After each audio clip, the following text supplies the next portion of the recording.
Hey guys, I got this request a lot to share my story with you guys, and I never really shared my story with you guys, and it kind of just came to my mind, so I figured I'd share it with you guys, so you guys know what I went through to start this all and everything.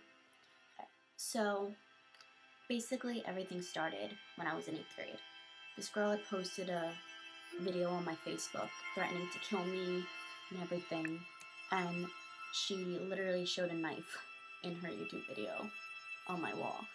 But you know what? When I was 14, I thought everything was funny back then, didn't take anything seriously. And my mom found the video because my email is still logged in to her computer. So she started getting involved with that, and for that whole summer, my mom would not let me out of her sight. I wasn't allowed to go out with friends, I wasn't allowed to go anywhere, and it was really tough because my friends started going out without me, which means they got much closer to each other, and I was just alone. So things got a little better when freshman year started because my mom started letting me out again. 3 months, I hope she would let me out. But then I realized, even though I was in a school of 4,000 kids, still felt alone. I felt everyone staring at me, no one talking to me, everyone hating me, and they didn't even know me. And that's when I realized that the girl got everyone against me for no apparent reason. So, in the beginning of freshman year, I saw her at the mall, and she kept texting me all these rude stuff, and I couldn't handle it anymore. I couldn't take it. She asked me to fight her, blah, blah, blah. And I don't start with people unless they start with me first. So, we ended up fighting outside of the mall. And then that just went everything downhill again. So things just stayed normal after that. And then these group of girls in my school started bullying me from freshman year all the way up until junior year. I was pushed downstairs. I had books shoved out of my locker. I had girls come up to me in the middle of the hallway starting a scene, screaming at me. In the middle of the lunchroom, this one girl made fun of one of my YouTube videos and made the whole lunchroom laugh at me. And it was tough because, like I said, I felt alone. And I had a couple of friends, but are they really going to have your back? No one has your back but your family, and you guys need to learn that. So that one day in the lunchroom was one of the toughest days I've ever had. Because the whole lunchroom was either laughing or staring at me. So what did I do? I ran out of the lunchroom. And you know what? Those years were tough. I got into cutting. I thought of ways to kill myself. And just all that tough stuff that no one really should think about or go through at all. Junior year is when I made one of the toughest decisions of my life. I decided to come out as going bisexual. And I did actually come out on YouTube. And if you guys never seen that video, I'll put the link down there for you. So yeah, it was really tough. But you know what, I knew who I was and I just didn't want to hide it anymore. I had a really good friend junior year, and she helped me through it all. And she was there for me 24/7, which I'm really thankful for. We don't really talk anymore, but I know we always have that friendship. So I love her. If you're watching this, I miss you, dude, and I love you. So yeah, after that, the next day after I uploaded that video, the whole school saw it. Didn't expect anyone to see it. The whole school saw it. I got stares. I got laughs. I got notes. No one in my school really came out because my school is so judgmental. And it was just bad. Like I said, I was alone. I felt alone. My friends that I thought were my friends' parents found out. They wouldn't let them hang out with me, which I don't get. I'm sorry, but who cares if I'm bi? If you're a girl and they didn't hit on you before, odds are I don't want you. Like, when are you going to realize that?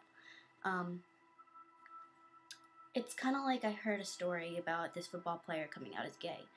He was saying, if I didn't touch your butt in the locker room before, I'm not going to touch your butt now. Which makes sense. People are so judgmental, but whatever, that's a whole nother story.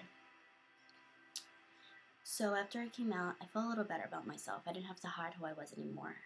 I met a really great girl recently after I came out, and she made me happy, but then her parents found out, that whole huge stupid stuff.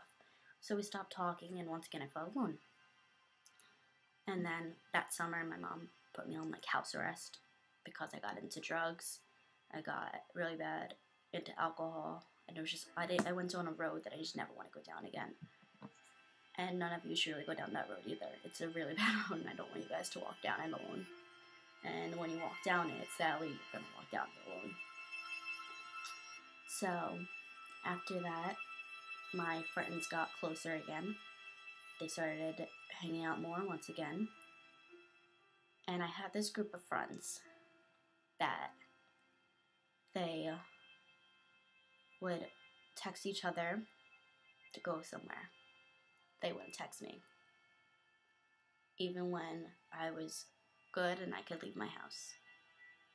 So I was like, screw that. I don't want you in my life. Even though they weren't in my life anymore. But I was still alone. So, after that, things sucked. It's in the summer though, but I started working, and the thing that really made me hit rock bottom was when my dad found all my drugs in my car. And that was horrible. It was really bad. I disappointed myself, I disappointed my family, I disappointed everyone. And to top it all off, I got fired from my job. So I had to tell that to my parents. And I just felt like a failure. I just felt like I failed myself, I failed my family. My grades in school sucked. I never thought I would get into a college. I had a mental breakdown. I couldn't handle it. My dad came in my room and found me in my corner of my room crying. And he started crying because he knew in that moment he could have lost me. I was ready. I'll admit I was ready. I was so ready. I wanted to go. Never come back. Never come back. But I texted my aunt. I don't know what came over me, what happened, but I texted my aunt. I think I texted my aunt when I was coming home when I quit my job, when I got fired from my job, excuse me.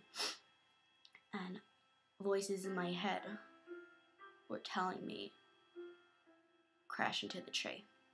Crash into the tree, end it. And I was scared. I was really scared. Because I wanted to. My brain was saying do it, but my hands wouldn't. And I think that's when I realized that I needed help.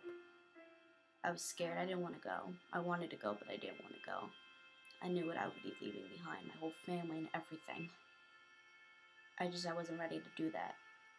I was ready, but you guys know what I mean. I wasn't ready. So I texted my aunt and I told her, Aunt Deb, I don't know what to do anymore. I can't handle this. I need help, please. I told her about the voices in my head, and she got me help. This May will be a year that I've been seeing my therapist, and I've been on pills for depression. I was diagnosed with depression. And you know what? When I first started, I felt psychotic. I felt like, why am I in this world? Like, why can't I be normal? I don't know. But I'm not going to say I love life. I'm not going to say I'm happy. I'm far from happy. You know, my friend actually asked me 2 nights ago. He was like, are you happy? And I was like, no. He's like, what's happiness? I was like, I really wish I could tell you. I really, really wish I could define it for you. And we kind of just sat there in silence. And I looked at him. And he was sad. I just kind of put my arms around him and hugged him. Because when you're sad, you know what sadness looks like. He actually got me this teddy bear. I love him. His name is B. I don't know why. But basically what I'm trying to get at is, if you haven't asked for help, do it. Like I said, I'm not happy. I don't love life, but I definitely enjoy it a lot more. I see more positive things. You know what? I'm going to show you guys these pictures. I was looking at these.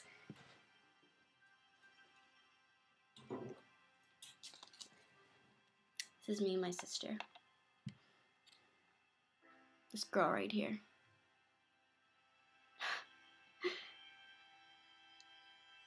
She's my best friend. I don't know what she would do without me. And you know what? You guys gotta find that one person in your life where you're like, if I'm not here, who would share those amazing memories with? And you know what? Life sucks. But you gotta sometimes think about others before yourself. That's how I live. I thought about my family before me, and that's why I'm sitting here right now making these videos. Once I got help, I realized that life isn't that bad. It could be worse. It could be worse.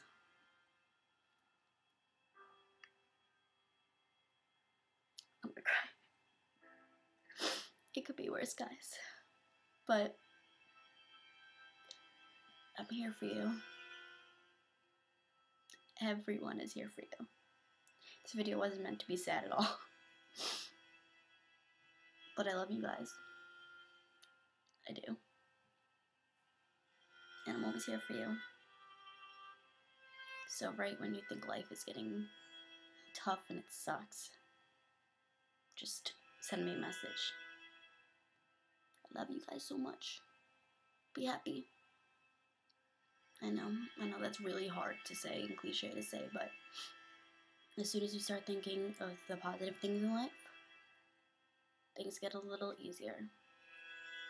It's not going to take a day. It's not going to take a month. It's going to take a while, but it's like losing weight. You want to see the results right away, but unfortunately you don't. But when you do start to see results, you get really happy. And you're happy that you stuck to it. So, I want you guys to try for me, okay? I love you guys so much. Okay? Me and B love you. Right? Right? Stay strong, guys. I love you. I'm gonna cry.